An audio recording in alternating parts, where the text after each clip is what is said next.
Les nuits du dimanche 8 et du lundi 9 mai ont particulièrement été sanglantes pour la population de Djougou en Ituri.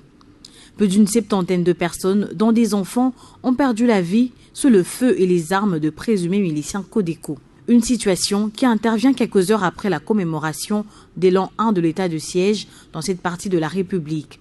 Un affront pour les autorités qui ont tant vanté cette mesure d'exception qui s'éternise. Un vrai échec, selon le mot du sénateur Alphonse Ouketchi, élu de l'Ituri.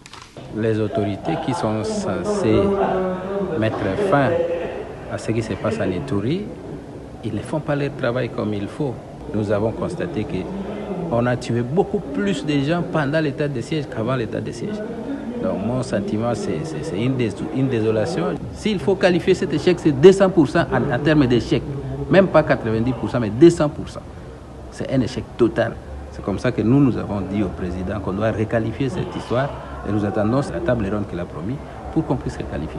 À ceux qui versent ces exactions dans le compte des conflits tribaux et sabotage de miliciens, Ouketchi Moussoua est clair. Ce qui se passe aujourd'hui, ce sont les ressortissants Lendou, les ressortissants du territoire de Djougou qu'on appelle les Lendou. Je ne dis pas tout le monde, mais quelques éléments de Lendou qui se sont formés en Codeco, et ce sont ces gens-là qui tuent.